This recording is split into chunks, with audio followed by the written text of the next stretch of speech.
요한복음 1장 35절에서 51절까지 말씀입니다. 또 이튿날 요한이 자기 제자 중 두 사람과 함께 섰다가 예수께서 건의심을 보고 말하되 보라 하나님의 어린 양이로다. 두 제자가 그의 말을 듣고 예수를 따르거늘 예수께서 돌이켜 그 따르는 것을 보시고 물어 이르시되 무엇을 구하느냐 이르되 랍비여 어디 계시오니이까 하니 랍비는 번역하면 선생이라. 예수께서 이르시되 와서 보라. 그러므로 그들이 가서 계신 데를 보고 그날 함께 거하니 때가 10시쯤 되었더라. 요한의 말을 듣고 예수를 따르는 두 사람 중에 하나는 시몬 베드로의 형제 안드레라. 그가 먼저 자기의 형제 시몬을 찾아 말하되 우리가 메시아를 만났다 하고 메시아는 번역하면 그리스도라. 데리고 예수께로 오니 예수께서 보시고 이르시되 네가 요한의 아들 시몬이니 장차 게바라 하리라 하시니라. 게바는 번역하면 베드로라. 이튿날 예수께서 갈릴리로 나가려 하시다가 빌립을 만나 이르시되 나를 따르라 하시니 빌립은 안드레와 베드로와 한 동네 베사다 사람이라. 빌립이 나다나엘을 찾아 이르되 모세가 율법에 기록하였고 여러 선지자가 기록한 그 일을 우리가 만났으니 요셉의 아들 나사렛 예수니라. 나다나엘이 이르되 나사렛에서 무슨 선한 것이 날 수 있느냐. 빌립이 이르되 와서 보라 하니라. 예수께서 나다나엘이 자기에게 오는 것을 보시고 그를 가리켜 이르시되 보라 이는 참으로 이스라엘 사람이라. 그 속에 간사한 것이 없도다. 나다나엘이 이르되 어떻게 나를 아시나이까.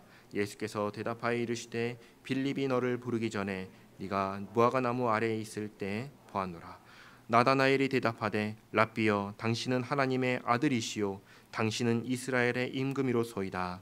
예수께서도 대답하여 이르시되 내가 너를 무화과나무 아래에서 보았다 함으로 믿느냐. 이보다 더 큰 일을 보리라. 또 이르시되 진실로 진실로 너희에게 이르노니 하늘이 열리고 하나님의 사자들이 인자 위에 오르락 내리락 하는 것을 보리라 하시니라. 아멘. 오늘도 하나님의 은혜가 저와 여러분에게 함께하기를 기원합니다. 지난주에 세례 요한이 주님의 길을 준비하라고 외치는 광야의 소리라는 말씀을 드렸습니다. 사람들이 그 말을 듣고 그 소리를 듣고 주님의 길을 준비했느냐? 준비하지 않았어요. 그냥 오히려 그 세례 요한에게 광야에서 외쳤다가 광야에 외치면 소리가 영원 무궁토록 남나요? 아니면 한번 와 하고 외쳤다가 사라지나요? 사라지잖아요. 근데 그 사라지는 소리에 관심을 갖고 자꾸 세례 요한에 대해서 묻기 시작했습니다. 세례 요한은 자기를 향한 관심에는 일체 대답을 하지 않았습니다. 내 뒤에 오실 분이 계신다고 계속해서 외치는 소리로서 사명을 다했습니다. 그리고 자기 뒤에 오시는 그분이 진짜 오셨을 그때에 드디어 오셨다 하고 목소리 높여 외쳤습니다. 이 세례 요한의 이 말을 듣고 두 사람이 반응을 했습니다. 그리고 예수님을 따르기 시작했습니다. 35절에서 37절까지 말씀 같이 읽겠습니다. 또 이튿날 요한이 자기 제자 중 두 사람과 함께 섰다가 예수께서 건의심을 보고 말하되 보라 하나님의 어린 양이로다. 두 제자가 그의 말을 듣고 예수를 따르거늘. 두 제자가 세례 요한의 이 말을 듣고 따릅니다. 이 두 사람은 누구일까요? 35절을 보면은 세례 요한의 제자라고 합니다. 그리고 40절을 보면은 두 사람 중에 한 사람이 누군지 밝히는데 안드레라고 밝힙니다. 40절을 같이 읽어보겠습니다. 요한의 말을 듣고 예수를 따르는 두 사람 중에 하나는 시몬 베드로의 형제 안드레다. 그렇죠? 안드레입니다. 근데 안드레하고 또 누가 같이 갔는지는 안 밝혀요. 그래서 우리는 그냥 익명의 제자 이렇게 부릅니다. 알지 못하는 익명의 제자 한 사람과 안드레가 세례 요한의 이 말을 듣고 이제 스승의 말을 듣고 예수님을 따라갑니다. 아마도 안드레와 이 익명의 제자는 세례 요한을 따르면서 세례 요한이 하는 말을 귀담아 들었던 것 같아요. 그리고 생각했던 것 같아요. 뭐라고 생각했을까요? 우리 스승이 계속해서 뒤에 오실 분이 계시다. 나는 뒤에 오실 분을 준비하는 사람이다. 뒤에 오실 분은 그리스도다. 그렇게 얘기를 하셨으니까 자꾸 그렇게 얘기하시는 걸 보니까 스승님께서 그분을 따르라고 얘기하시는 건가 보다 하고 이 귀담아서 생각을 듣고 생각을 한 거죠. 그래서 그분이 오시면 따라야겠다 이렇게 생각을 한 것 같습니다. 그리고 스승이 드디어 그분이 오셨다라고 하니까 뒤돌아 안 돌아보고 바로 갑니다. 예수님께 갑니다. 그러니까 예수님께서 자기에게 오는 두 사람을 보면서 질문을 하십니다. 뭐라고 질문하시나요? 뭘 구하느냐? 무엇을 원하느냐? 이걸 질문하시죠. 그런데 이 두 사람이 엉뚱한 대답을 합니다. 뭐라고 대답하는가? 오히려 질문하죠. 어디 계십니까? 하고 질문합니다. 38절 말씀인데요. 같이 한번 읽겠습니다. 예수께서 돌이켜 그 따르는 것을 보시고 물어 이르시되 무엇을 구하느냐? 이르되 랍비여 어디 계시오니까 하니 랍비는 번역하면 선생이라. 한번 생각해 보십시오. 무엇을 구합니까? 하면은 이것을 구합니다 하고 대답을 해야지 이게 맞잖아요. 근데 무엇을 구하느냐 하고 예수님께서 질문하셨는데 대답이 어디 계십니까? 라고 이렇게 대답을 하는 거예요. 안 맞죠? 왜 이랬을까요? 왜 이렇게 오히려 엉뚱한 질문을 예수님께 드렸을까요? 잘 보시기 바랍니다. 이 두 제자는 세례 요한의 제자입니다. 그렇죠? 세례 요한의 말을 듣고 예수님께로 간 거예요. 세례 요한이 이 두 제자한테 예수님을 가리켜서 뭐라고 얘기했죠? 세상 죄를, 그렇죠, 세상 죄를 지고 가는 하나님의 어린 양이다 라고 얘기했어요. 그러면 이 제자는 이제 예수님에 대해서 누구라고 생각할까요? 세상 죄를 지고 가는 어린 양이라고 기억을 하겠죠. 그러면 세상 죄를 지고 가는 어린 양이신 예수님께 이 두 제자가 무엇을 구할 수 있을까요? 무엇을 구해야 할까요? 한번 또 이렇게 생각해 보시기 바랍니다. 지금 이 자리에 여러분 예수님이 계신다고 한번 생각해 보세요. 저와 여러분 곁에 예수님이 지금 계신다고 생각해 보세요. 예수님이 여기 계신다면 여러분 예수님께 무엇을 구하시겠습니까? 예수님께서 여러분에게 이렇게 질문한다고 생각해 보세요. 무엇을 구하느냐? 여러분 예수님께 나는 무엇을 구한다고 얘기하시겠습니까? 예수님 돈이 필요해요. 돈 좀 주세요. 하시겠습니까? 예수님 일을 하고 있는데 사업 좀 잘 되게 해주세요. 이걸 구하시겠습니까? 아니면 예수님 제가 이 문제가 있는데 이것 좀 해결해 주세요 하고 이것을 구하겠습니까? 어떤 것을 구하시겠습니까? 누가복음을 보시면 실제로 예수님께 유산 문제를 해결해 달라고 구한 사람이 있습니다. 그 사람을 보고 예수님께서 이렇게 말씀하셨습니다. 누가 나를 너희의 재판장이나 물건을 나누는 사람으로 세웠냐? 이렇게 말씀하십니다. 누가복음 12장 13, 14절인데요. 같이 한번 읽어보겠습니다. 무리 중에 한 사람이 이르되 선생님 내 형을 명하여 유산을 나와 나누게 하소서 하니 이르시되 이 사람아 누가 나를 너희의 재판장이나 물건 나누는 자로 세우느냐 하시고. 그렇죠. 그러니까 예수님이 누구세요? 예수님은 죄의 문제를 해결하기 위해서 오신 분이시니 돈 문제, 직장 문제, 건강 문제 때문에 오신 분은 맞다는 거예요? 아니라는 거예요? 아니라는 거예요. 누가 이렇게 말을 합니다. 병은 누구한테 가라고 하죠? 병은 의사에게. 약은 누구한테 가라고 해요? 약은 약사에게. 그럼 예수님께는 무엇을 가지고 가야 될까요? 죄의 문제를. 세상 죄를 지고 가는 어린 양이시니까 예수님께는 무엇을 가지고 가야 되냐면 죄의 문제를 가지고 가야 하는 것입니다. 그리고 예수님께서 죄의 문제를 해결하셨어요? 안 하셨어요? 해결하셨죠. 그러면 예수님께 무엇을 구해야 하겠습니까? 물론 예수님께 무엇이든지 다 구할 수 있지만 그것이 본질이 아니라는 것이죠. 두 제자는 세례 요한 자기 스승의 말을 듣고 이분이 세상 죄를 지고 가는 어린 양이시면서 이 죄의 문제를 해결하는 그분이신 것을 알았습니다. 그럼 이제 그분에게 가서 구할 것이 무엇이겠습니까? 없죠. 있다면 딱 한 가지죠. 예수님과 함께 있고 싶습니다. 예수님을 더욱 알고 싶습니다. 그거 말고는 없는 것이죠. 그래서 예수님께 이렇게 말한 거예요. 예수님 어디 계십니까? 한 거예요. 그러니까 예수님께서 뭐라고 하세요? 와 보라라고 하시는 것이죠. 39절 말씀. 예수께서 이르시되 와서 보라. 그러니까 그들이 가서 계신 데를 보고 그날 함께 거하니 때가 10시쯤 되었더라. 곧바로 예수님과 함께하기 시작합니다. 사실 그걸로 충분한 것이지 예수님께 무엇을 우리가 더 구하겠어요.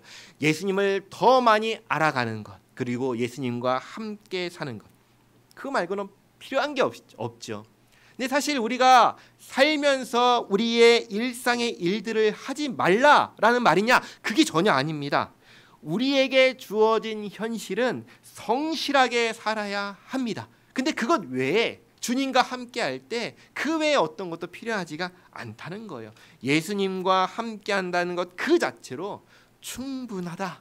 이것을 보여주는 것입니다.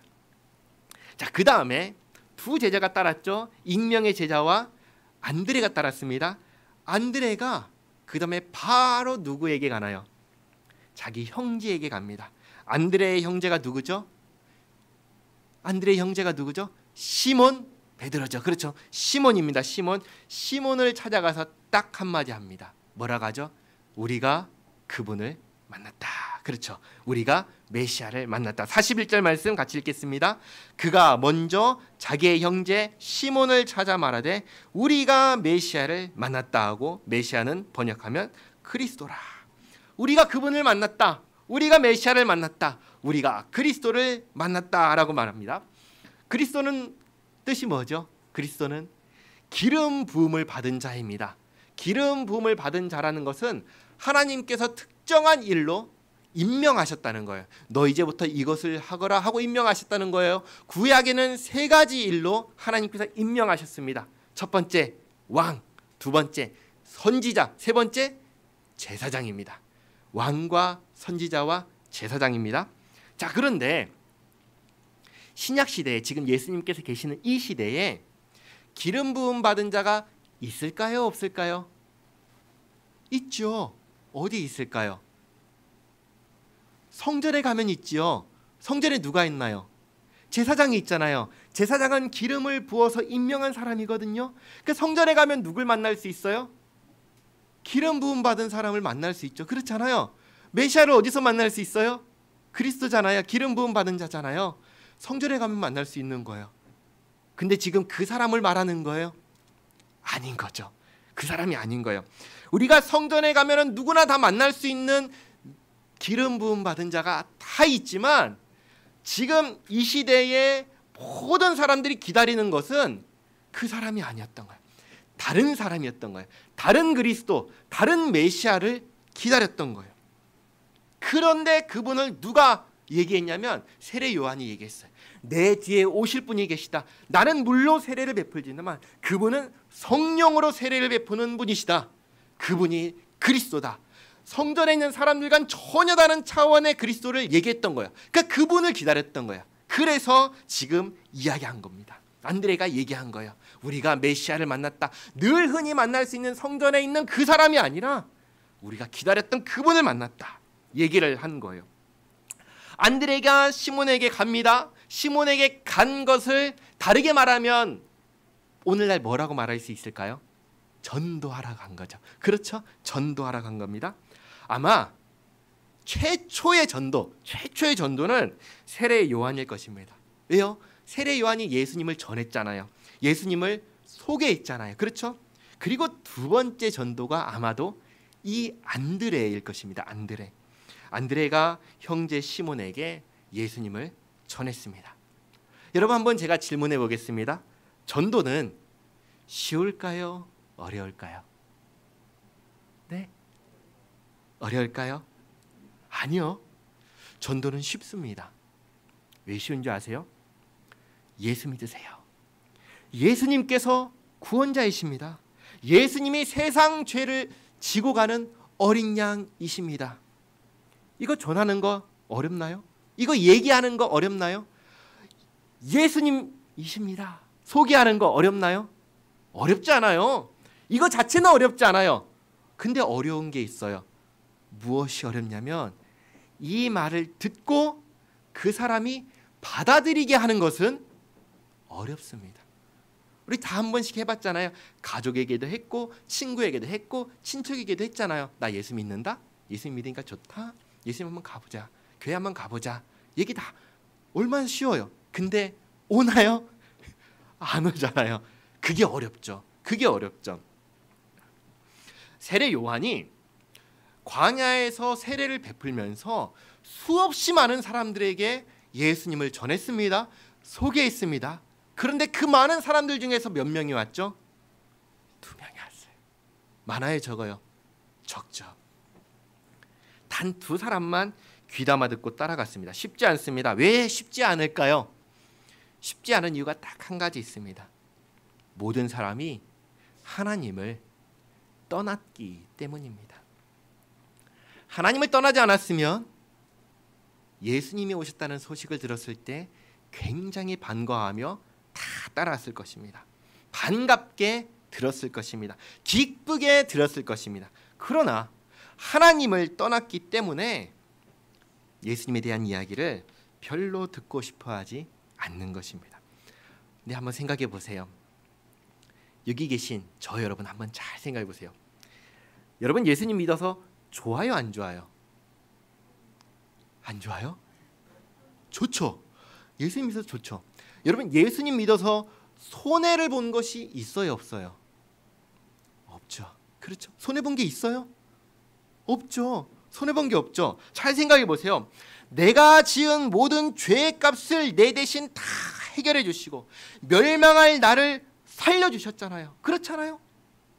내가 뭘 잘해서 나한테 그렇게 해주셨나요? 내가 교회에 돈을 이만큼 갖다 바쳤더니 하나님께서 이만큼 냈으니까 내가 너 구원하겠어. 그렇게 하셨나요? 아니죠. 그냥 아무것도 드릴 게 없어 맨몸으로 와도 받아주시고 구원해 주신 분이 누구세요? 우리 하나님이시잖아요. 좋아요, 안 좋아요? 너무나 좋죠. 일방적으로 그냥 받는 거잖아요. 거기다가 더해서 내 인생 누가 이제 책임져 주시나요? 내가 책임지나요? 아니죠. 누가 책임져 주셔요? 하나님께서 책임져 주시잖아요. 얼마나 좋아요. 이런 노래가 있습니다. 한번 잘 들어보세요. 내일 일은 난 몰라요. 하루하루 살아요. 불행이나 요행함도 내 뜻대로 다 해요, 못해요? 못해요. 못해요. 그렇잖아요. 잘 생각해 보세요. 예수님 없는 인생 어떨 것 같아요? 내 힘과 내 능력으로 무엇이든지 다 할 수 있을 것 같으세요? 한 치 앞도 모르는 인생인데 사람들은 스스로를 지혜롭다고 현명하다고 생각하지만 그리고 합리적이고 논리적이라고 생각하지만 글쎄요. 잘 생각해 보시기 바랍니다. 개미가 사람을 알까요? 개미의 지혜가 사람의 지혜를 따라갈 수 있을까요? 못하죠. 하물며 사람이 하나님보다 지혜로울까요? 사람이 하나님보다 능력이 있을까요? 없어요. 그런데 자기를 어떻게 믿죠? 근데 하나님을 떠난 모든 인생은 자기를 믿어요. 자기 자신을 믿어요. 자기 인생 내가 어떻게 할 수 있는 것처럼 생각해요. 아니요. 그렇지 않습니다. 그게 계속 이렇게 노래하죠. 험한 이 길 가도 끝이 없고 곤해요. 주님 예수 팔레미사 내 손 잡아 주소서. 내일 일은 난 몰라요. 장래일도 몰라요. 아버지여 날 붙드사 평탄한 길 주옵소서. 아멘이죠. 인생은 결국 둘 중에 한 가지입니다. 내 힘을 믿고 살든지 아니면 하나님을 믿고 살든지 이것밖에 없습니다. 어떤 인생을 사시겠습니까? 내 힘, 내 능력을 믿고 사시겠습니까? 아니면 하나님께 모든 것을 다 맡기고 하나님을 의지하며 살겠습니까? 잘 생각해 보시기 바랍니다. 모든 인생은 다 죽습니다. 다 흙으로 돌아갑니다. 흙으로 돌아가지 않는 인생 없습니다. 흙으로 돌아가는 동안에 병들고 늙고 그리고 다 죽습니다. 그런데 예수님을 믿는 사람은 어떻습니까? 그 모든 과정 가운데 하나님께서 함께 하십니다. 그 모든 시간을 그냥 병들어서 소망 없이 죽게 두지 않으시고 그 모든 시간 동안에 하나님께서 함께 하시면서 하나님을 영화롭게 하는 인생이 되도록 사용하십니다. 병원에 있다고 의미 없는 인생 되는 거 아니에요. 병원에 있어도 하나님께서 그 인생을 통하여 영광 받으십니다. 그리고 죽음과 동시에 그 영혼을 이끌어서 어디로 데려가시나요? 낙원으로 이끌어 가십니다. 내가 낙원 내 스스로 갈 수 있나요? 한번 생각해 보세요. 내가 지금 죽었다. 내 영혼이 어떻게 해야지 그곳으로 갈 수 있어요? 차라리 여긴 부산이잖아요. 대구라면 걸어서라도 몇 날 며칠 걸려서라도 걸어서라도 갈 수 있잖아요. 낙원 가는 길은요. 아세요? 모르잖아요. 어떻게 가실 건데요? 주님께서 데려가시는 거예요. 하나님께서 데리고 가시는 거예요. 그리고 영원토록 하나님과 함께 살게 하시는 거예요. 이게 뭐예요? 이게 신자가 누리는 안심이고 신자가 누리는 기쁨이고 감사인 것입니다. 잊지 마시기 바랍니다. 안드레는 자기와 함께 메시아를 기다렸던 시몬에게 가서 그분을 만났다고 전합니다. 소개합니다. 그리고 데리고 갑니다. 42절 말씀 같이 한번 읽어볼까요? 42절입니다. 데리고 예수께로 오니 예수께서 보시고 이르시되 네가 요한의 아들 시몬이니 장차 게바라 하리라 하시니라. 게바는 번역하면 베드로라. 게바 아람어입니다. 베드로 그리스어입니다. 뜻은 뭘까요? 뜻은 돌입니다. 돌, 반석입니다. 예수님께 이름을 하사받은 첫 번째 제자입니다. 자, 이렇게 해서 지금 몇 명의 제자가 예수님께 생겼죠? 3명이죠, 3명. 이름 모를 제자 1명과 안드레와 베드로 3명이죠. 그리고 그 다음에 예수님께서 이튿날, 다음 날에 나가시면서 또 한 사람을 만납니다. 누구죠? 빌립. 43, 44절 말씀 같이 읽겠습니다. 이튿날 예수께서 갈릴리로 나가려 하시다가 빌립을 만나 이르시되 나를 따르라 하시니 빌립은 안드레와 베드로와 한 동네 베세다 사람이라. 안드레하고 베드로하고 형제라고 했죠. 그렇죠? 그리고 빌립은 누구예요? 동향 사람이에요. 같은 마을 사람이에요. 오늘날하고 다르게 옛날에는 우리도 그렇죠. 몇십 년 전만 해도 한 동네에 살면 다 알아요, 몰라요? 다 알았죠, 그렇죠? 이 고대에는 어떻겠어요? 다 알죠. 그러니까 안드레나 베드로나 빌립이나 한 동네 사람으로서 아마도 서로 같이 알지 않았나 싶습니다. 그리고 베세다가 어디 있냐면 저 북쪽에 있어요. 근데 지금 예수님이 계신 이곳에 온 거예요. 왜 왔을까요? 왜 왔을까요? 똑같은 거죠. 베드로와 안드레처럼 이 빌립도 메시아를 기다렸던 거예요. 그러니까 예수님께서 나를 따르라 부르시니까 어떻게 해요? 즉시 예수님을 따르기 시작합니다. 그렇죠? 45절 빌립이 그 다음에 또 누구한테 가냐면 나다나엘에 갑니다. 45절 말씀 같이 한번 읽겠습니다. 빌립이 나다나엘을 찾아 이르되 모세가 율법에 기록하였고 여러 선지자가 기록한 그 일을 우리가 만났으니 요셉의 아들 나사렛 예수니라. 아멘. 자, 모세가 율법에 기록하였고 여러 선지자가 기록한 그를 만났다라고 누가 얘기해요? 빌립이 얘기했죠. 그러니까 빌립이 뭐예요? 기다렸던 거예요. 그 사람을 기다렸던 거예요. 그리고 빌립이 그 사람을 똑같이 베드로와 안드레처럼 기다렸으니까 예수님께서 따르라 하신 말씀에 같이 따라가는 거예요. 그리고 혼자 따라간 것이 아니라 누구한테 또 전하죠? 나다나엘. 그렇죠? 나다나엘에게 만나서 전도를 합니다. 세례 요한이 처음 전도했고 안드레가 전도를 했고 그리고 지금 빌립이 전도를 합니다. 그렇죠? 빌립이 나다나엘에게 뭐라고 전했나요? 잘 보세요. 뭐라고 전했죠? 그분을 만났다. 그렇죠? 그분을 만났다. 그리고 그분은 요셉의 아들 나사렛 예수다. 그렇죠? 세 가지 얘기했죠? 그분을 만났다. 그분은 요셉의 아들이다. 그리고 나사렛 사람이다. 그렇죠? 소개했어요. 그렇죠? 이 소개를 듣고 나다나엘이 뭐라고 반응을 했는가? 46절 말씀 같이 한번 읽겠습니다. 나다나엘이 이르되 나사렛에서 무슨 선한 것이 날 수 있느냐? 빌립이 이르되 와서 보라 하니라. 그렇죠? 반응이 좋아요, 나빠요? 우리가 흔히 전도할 때 나오는 반응하고 좀 비슷하죠? 어때요? 안 좋죠? 그냥 좀 반응이 영 시큰둥합니다.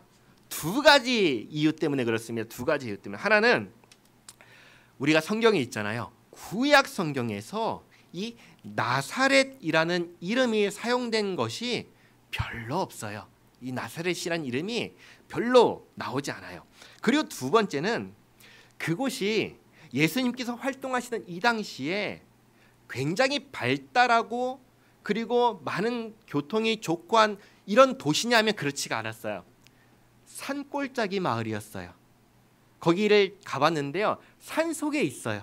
산 속에 있어요. 그러니까 굉장히 열악한 산골짜기 마을인 거예요. 인물이 나올 만한 곳이냐 했을 때 전혀 그렇지가 못한 거예요. 알죠. 나다나엘이 그 시대 사람이니까 성경을 기다렸던 사람이니까 성경에 나사렛이라는 이름이 자체가 별로 없다는 것을 알고 두 번째 그 지역 자체가 그렇게 대단한 지역이 아니고 별거 없는 지역이고 굉장히 열악한 지역인 걸 아니까 하는 말인 거예요. 거기서 무슨 선한 것이 나오겠냐? 그런 도시에서 무슨 인물이 나오겠냐? 하면서 이렇게 나온 거예요. 그러니까 빌립이 말합니다. 뭐라고 얘기하죠? 막 변명을 하나요? 설득을 하나요? 안 하죠. 딱 한마디 합니다. 뭐라고 하죠? 와 보라. 그렇죠? 일단 와봐. 그 얘기하죠. 여기서 우리는 전도의 한 예를 볼 수가 있습니다. 처음에는 뭐예요? 알려주는 거예요. 소개하는 거예요. 예수님이 계십니다. 예수님께서 세상 죄를 지고 가셨고 예수님께서 우리의 모든 죄를 사하셨습니다. 소개하는 거예요. 예수님 믿으세요. 소개하는 거예요. 그 다음 뭐예요? 두 번째는 설득하는 거예요? 아니에요. 설득하는 거 아니에요. 그 다음 뭐냐면 와보라고. 와보세요. 와보세요. 우리는 이렇게 말할 수 있죠. 여기 교회에 있습니다. 한번 교회에 와보세요. 이 얘기 할 수 있죠. 교회에 와서 이 사람이 말씀을 듣고 빌립처럼 예수님을 믿게 되든지 아니면 돌아가든지 거기는 이제 우리에게는 우리가 할 수 있는 게 아니에요. 그 우리의 손을 넘어가 있는 거예요. 우리가 할 수 있는 것은 여기까지예요. 전하고 와보라고 하는 거. 이것은 쉽잖아요. 그렇죠? 아닌가요? 자, 한번 계속해서 보겠습니다. 자, 나다나엘에게 와서 보라고 했습니다. 그러니까 나다나엘이 왔어요. 와서 누구를 만나죠? 예수님을 만났죠. 예수님께서 말씀하십니다. 47절 말씀 같이 읽겠습니다. 예수께서 나다나엘이 자기에게 오는 것을 보시고 그를 가리켜 이르시되 보라 이는 참으로 이스라엘 사람이라 그 속에 간사한 것이 없도다. 간사한 것이 없다는 것은 정직하다, 솔직하다라는 말입니다. 정직하고 솔직하다라는 것을 누가 알아요? 자기 자신만 알죠. 나는 이런 사람 있잖아. 나 평생에 거짓말 안 해. 난 진짜 내가 만약 거짓말했으면 나는 항상 가서 사과하고 나는 떳떳하고 당당한 사람이야. 이런 건 자기가 알잖아요. 남들이 뭐 얘기를 해도 속으로는 난 그런 사람 아닌데 할 수 있잖아요. 자기의 그 중심을 예수님께서 첫 번째는 아신 거예요. 그렇죠? 그러니까 나다나엘이 48절에 이렇게 반응을 합니다. 나를 어떻게 아십니까? 하고 반응하는 게 48절인데 같이 읽겠습니다. 나다나엘이 이르되 어떻게 나를 아시나이까? 예수께서 대답하여 이르시되 빌립이 너를 부르기 전에 네가 무화과 나무 아래에 있을 때 보았나라. 그렇죠? 네가 무화과 나무 아래에 있을 때 보았다. 이 말씀이 무엇일까요? 이 말씀을 듣자마자 나다나엘의 반응이 완전히 바뀝니다. 180도 바뀝니다. 어떻게 바뀌는가? 49절 말씀 읽어볼게요. 나다나엘이 대답하되 랍비여 당신은 하나님의 아들이시요 당신은 이스라엘의 임금이로 소이다. 아멘. 나다나엘이 갑자기 확 바뀌어요. 분명히 그 앞에서는 무슨 나사렛에서 선한 것이 나오겠느냐 하면서 무슨 무슨 소리야 하면서 아주 부정적으로 반응했던 사람이 예수님 만나서 말씀을 듣자마자 완전히 바뀌어서 대답합니다. 빌립이 했던 소개를 수정하면서 대답을 해요. 빌립은 예수님을 뭐라고 소개했죠? 누구의 아들이라고 했죠? 요셉의 아들이라고 했어요. 그렇죠? 요셉의 아들. 근데 지금 나다나엘이 확 바뀌어가지고 뭐라고 대답하죠? 하나님의 아들. 그렇죠. 나다나엘이 바뀌었어요. 당신은 하나님의 아들이시고 당신은 이스라엘의 임금입니다. 완전히 바뀐 거예요. 아니 어떻게 도대체 네가 무화과 나무 아래에 있을 때 봤다라는 이 말이 뭐길래 이렇게 태도가 확 바뀌었을까요? 그 이유는 간단합니다. 한마디로 이거예요. 어떻게 알았지? 어떻게 알았지? 이겁니다. 솔직하고 정직하다고 했죠. 그런 사람이요. 정직한 사람이요. 정직한 참 이스라엘 사람인 나다나엘이 무화과 나무 아래 있다라는 것은 뭐냐면 기도를 했다 뭐 했다 몰라요. 여기 성경에는 말하지 않으니까. 근데 한 가지 알 수 있는 건 뭐냐면 나다나엘이 아무도 모르는 곳에 아무도 없는 곳에 은밀한 곳에 혼자 있을 때라는 거예요. 무화과 나무 아래에 있다라는 것은. 여러분 한번 생각해 보세요. 제가 제 방에 있을 때 제 방에 있다라는 것 자체를 아실 수 있나요? 아실 수 없죠. 그렇잖아요. 게다가 그 안에서 누굴 만나고 무엇을 하는지 알 수 있나요? 알 수 없잖아요. 그런데 이걸 누가 알 수 있을까요? 본 사람만 알겠죠. 그렇죠? 자, 그런데 아무도 없을 때 아무도 자기가 어디 있는지 알 수 없는 은밀한 곳에 나다나엘이 혼자 무화과 나무 아래 있을 그때에 예수님께서 딱 말씀하시는 거예요. 내가 감람나무도 아니고 뽕나무도 아니고 그렇죠? 무화과 나무 아래 있는 것을 봤다라고 얘기해요. 이게 뭐예요? 아무도 없는 그곳에 너 있는 거 나는 봤어 라고 하시는 거예요. 이 말씀을 딱 듣자마자 나다나엘이 머리가 좋죠. 지혜롭죠. 딱 아는 거예요. 내가 아무도 모르는 곳에서 은밀한 곳에서 있는데 그곳에 있다는 것은 하나님만이 알 수 있는데 그것을 알았다고? 그런 저 사람은 그분이시다 한 거예요.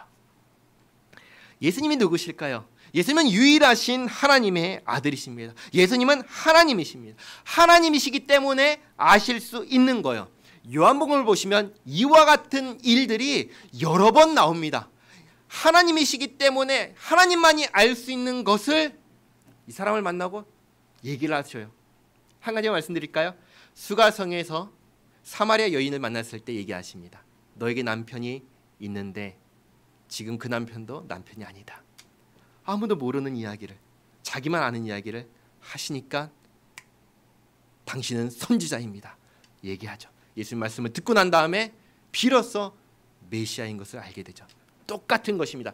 요한복음 곳곳에서 하나님만이 알 수 없는 것을 예수님께서 말씀하셨을 때 이렇게 반응을 합니다. 이 모든 일, 나만 알 수 있는 일을 꿰뚫어 보신 예수님을 경험한 나다나엘, 바로 예수님을 영접하는 것이죠. 그러니까 예수님께서 나다나엘에게 이렇게 말씀하십니다. 50절 말씀 같이 읽겠습니다. 예수께서 대답하여 이르시되 내가 너를 무화과 나무 아래에서 보았다 하므로 믿느냐? 이보다 더 큰 일을 보리라. 더 큰 일을 본다. 더 큰 일이 무엇일까요? 51절 또 이르시되 진실로 진실로 너에게 이르노니 하늘이 열리고 하나님의 사자들이 인자 위에 오르락내리락 하는 것을 보리라 하시니라. 아멘. 이게 무슨 말씀일까요? 하늘이 열립니다. 하나님의 사자들, 그러니까 천사들이죠. 이 천사들이 하늘과 땅을 왕래하는 거예요. 하늘이 열려서. 인자는 누굴까요? 인자 위라고 했잖아요. 인자는 예수님입니다. 예수님 위로 천사들이 하늘과 땅으로 왕래를 하는 거예요. 천사들이 하늘에서 땅으로 이어지는 통로를 얘기하는 거예요. 통로. 그 통로가 지금 처음 얘기하신 게 아니라 창세기에 이미 하나님께서 요셉을 통해서 보여주셨습니다. 창세기를 보면은 야곱이 베델에서 돌을 베고 잡니다. 꿈을 꿉니다. 천사들이 하늘에서 땅으로 왕래하는 꿈을 꿉니다. 그리고 여기서 이렇게 말합니다. 여기가 하나님의 집이구나. 창세기 28장 10절에서 19절 말씀 조금 긴데요. 그래서 같이 한번 읽겠습니다.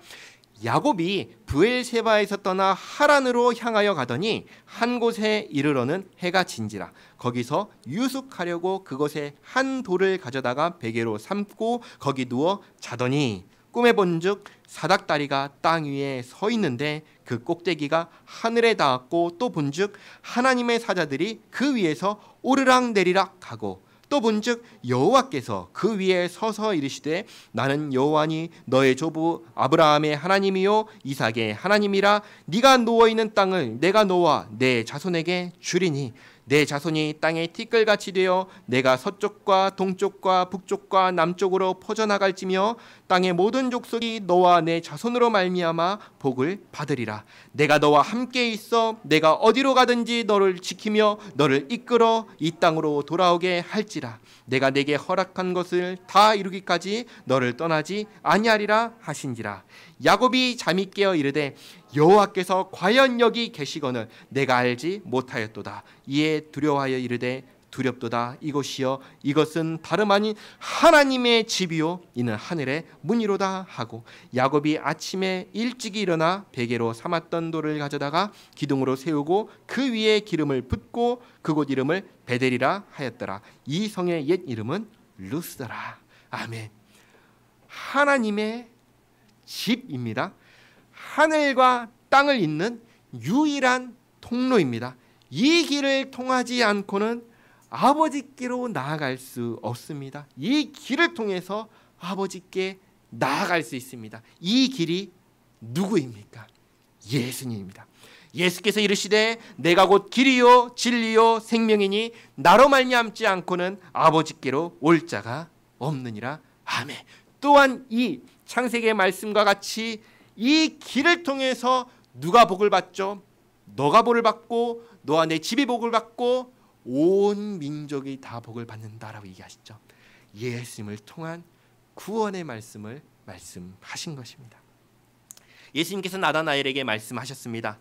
더 큰 일을 보리라. 하늘이 열리고 하나님의 사자들이 인자 위에 오르내리는 것을 보리라. 성경은 우리에게, 요한복음은 우리에게 예수님께서 하나님의 유일하신 아들이시고 예수님만을 통하여 하나님께 나아갈 수 있다는 것을 알려주십니다. 예수님이 누구십니까? 하나님을 떠난 우리에게 하나님께로 돌아올 수 있도록 보내주신 우리의 구원자이십니다. 우리는 예수님으로 인하여 죄사함을 받았고 우리는 예수님으로 인하여 하나님의 아들과 딸이 되었습니다. 이 사실을 잊지 마시기 바랍니다. 기도하겠습니다. 하나님 감사합니다. 우리를 살리기 위하여 이 땅에 오신 예수님. 우리 편에서는 어떠한 조건도 준비되지 않았는데 아무 조건 없이 은혜를 베푸신 하나님 감사드립니다. 주님의 죽으심으로 우리가 나음을 얻었고 주님의 부활하심으로 장래의 소망을 갖게 되었습니다. 하나님, 이 복음을 전하는 것이 소개하는 것은 쉽지만 받아들이게 하는 것은 쉽지 않다는 것을 깨닫습니다. 세례 요한의 소리를 듣고 수많은 무리 가운데 겨우 3사람만이 예수님께 나아갔습니다. 복음을 받아들이는 것이 전적으로 하나님의 역사요 은혜라는 것을 깨닫습니다. 복음의 본을, 복음을 전하는 본을 보여주신 하나님, 예수님을 전하는 우리 모두가 되게 하옵소서. 예수님의 이름으로 기도하옵나이다. 아멘. 찬송가 300